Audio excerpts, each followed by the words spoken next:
I want to tell you something that every successful person has to do, including you. Believe it or not, every successful person in this world has jumped. I'm going to tell you what I mean by that. You are going to have to jump. You cannot just exist in this life. You have got to try to live. If you are waking up thinking that there's got to be more to your life than it is, man, believe that it is. Believe in your heart of hearts that it is. But to get to that life, you're going to have to jump. See people in life, when you're standing on the cliff of life and you see people soaring by, when you see people soaring, going to exotic places, you hear about them doing wonderful things. Maybe you look up the street and your neighbor just gets a car every year, every 2 years. You know, how is he doing that? Have you ever thought, maybe this person right here has identified their gift and is living in their gift? Your gift will make room for you. Your gift, not your education. You go get an education, that's nice. But if you don't use your gift, that education only gonna take you so far. I know a lot of people got degrees, man, they ain't even using. It's your gift. But the only way for you to soar is you got to jump. You got to take that gift that's packed away on your back. You got to jump off that cliff and pull that cord. That gift opens up and provides the soar. If you don't ever use it, you're gonna just go to work. And if you're getting up going to work on a job every day that you hate going to, that ain't living, man. You just existed. At one point in time, you ought to see what living's like.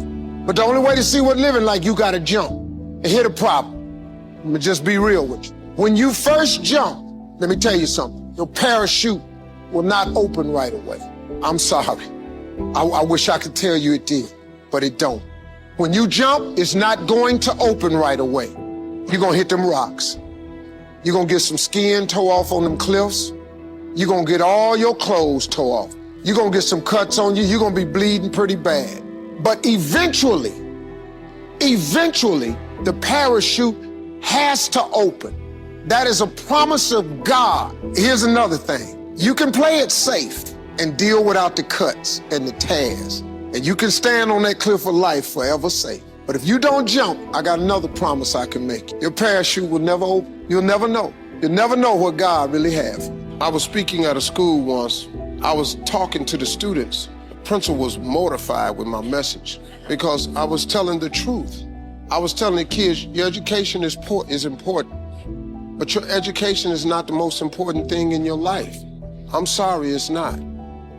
Your dream is the most important thing in this world. Principal came up on the stage while I was speaking. Don't ever say that to my school again. Well, I'm just telling you, you could save your kids a lot of pain if you ever talk to them about their dreams. You got to talk to young people about their dreams. If you talk to kids about their dreams, your dreams can spur you to get the education. But if you never find out what a child is dreaming about, you can't hold their attention. It's the dream, man. You got to dream about something so big that it dwarfs all your fears. The way you overcome fear is with your dream. You got to make your dream so big that nothing matters except that dream. You're willing to do everything that's necessary.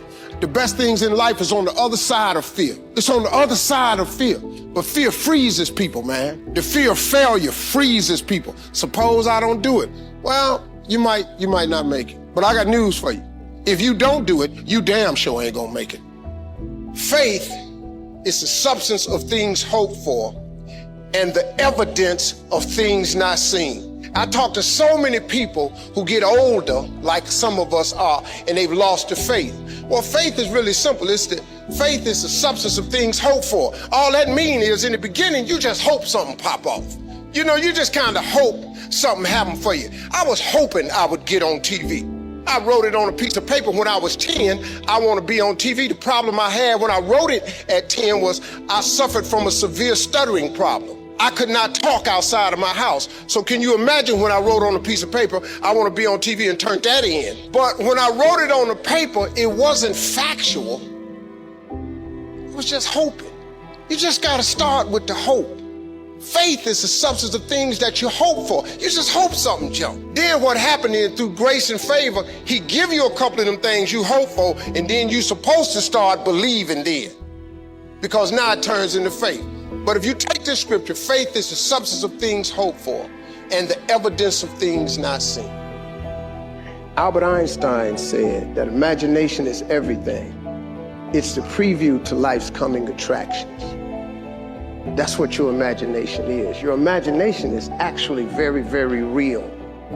Everything you imagine could be a preview to life's coming attraction. Everything we have today came from somebody's imagination. Somebody was talking on the phone with their cord on the wall and got sick of it and said, you know what, man, if I could just go outside and talk on the phone, ta-da, we got cell phones. Somebody got tired of driving across the country and said, man, if I could fly over there, boom, we got airplanes.